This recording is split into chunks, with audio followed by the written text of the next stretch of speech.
You are exactly who you think you are. But here's my real question for you. Who do you think you are? Like, really, in the best, most honest sense of it. Because I know when I was growing up, when people ask, who do you think you are? It wasn't actually a question. It was a statement designed to put you back in your place, a way to say, oh, you think too much of yourself.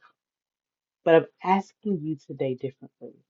I'm asking so you can pause and check in with yourself. What's the story about yourself that's running your day, that's ruling your decisions, that's controlling your mood? Here's what I know to be true. We only get out of life what we put in. We only show up in the way we think about ourselves. So if you're not getting the things out of life that you want, you may need to hold some space for yourself and ask, how am I thinking about myself right now? And here's a deeper question. Is this my trauma I'm talking to, or is this really me talking? Everyone has different life experiences, and some of those experiences can be classified as trauma. The trauma mind is always trying to protect you. That protection may not always seem rational for the moment at hand, but believe me, it's completely rational for the moment you receive the trauma. If you received trauma as a 6-year-old, your trauma brain is still functioning like a 6-year-old. Your prefrontal cortex wasn't fully developed yet. You didn't have the wisdom that you have right now. So when we say, oh, I know it's irrational, actually, for that 6-year-old mind, it's completely rational. This is why we can't just dismiss our reactions. We have to hold space to check in and say, oh, I see you, little self. I see you, young Nicole. I got it. I'm taking note, but we're safe right now. You can sit this one out, go to the back seat. Here's your juice box. Let adult Nicole take control right now. I know more. I can take care of this. I can make a different decision. But we never hold enough space to allow that to happen. So often we're talking to our trauma, thinking we're talking to our intuition. That's why sometimes we get stuck because you're going in the same circles, talking to the same trauma, wondering why you can't make a different decision. I was recently rereading Ephesians 4, where it talks about putting off the old man. There's a line in verse 18 that caught my attention. I saw it, but it caught my attention differently.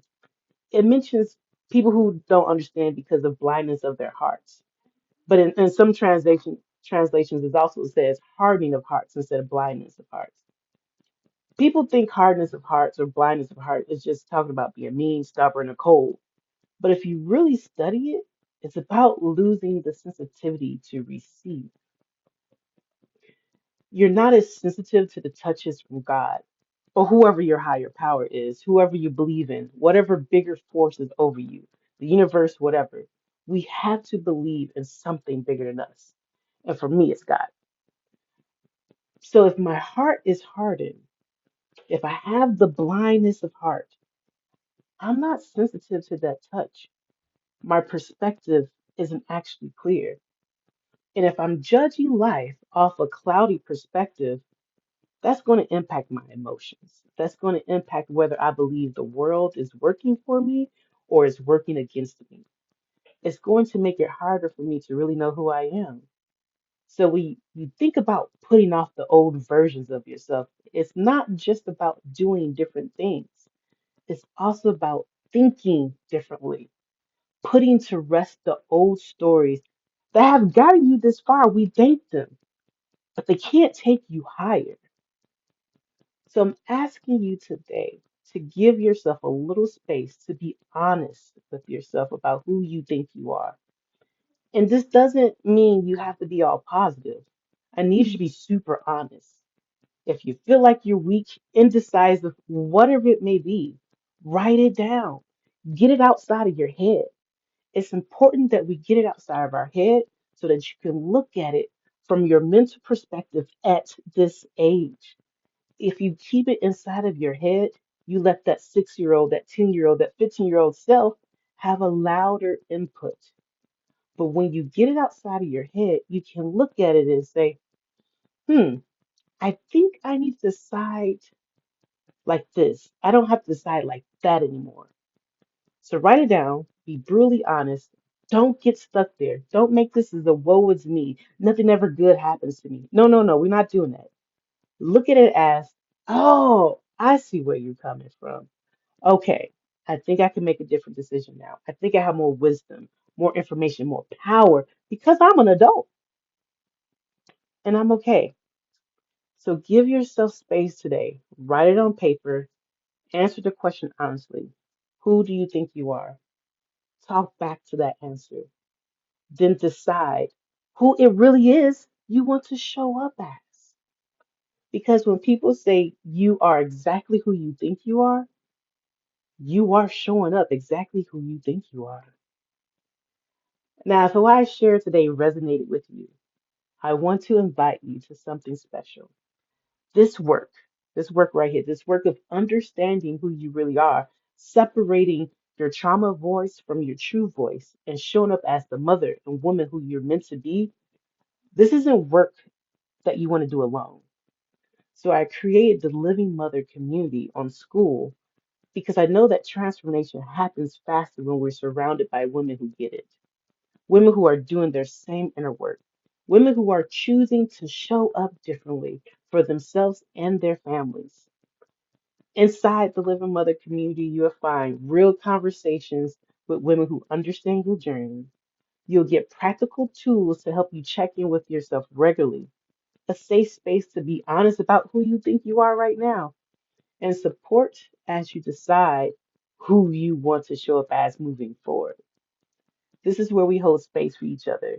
This is where we call out the trauma voices together, where we celebrate the adult decisions we're making right now. The link to join the Living Mother community is in the description below. Come be a part of the community that's choosing to live fully and parent intentionally and show up authentically so we can be the blueprint for our children, our families, on how to live, not just survive. I will be in there. We'll be doing this together. So that's my encouragement for you this weekend. Give yourself the space to have this conversation. Give yourself the space to actually show up for yourself. All right. Have a great Saturday. Like my channel, we're building it. Come back. My goal is to post something once a week. These would be the starter conversations that we're having. And then in the community, we're going deeper. We're having our community discussions that we can break down the questions and the answers that you're having. So hit me up, write a comment. I will reply, join the community, and let's grow together. Let's live together. All right. Have a great weekend.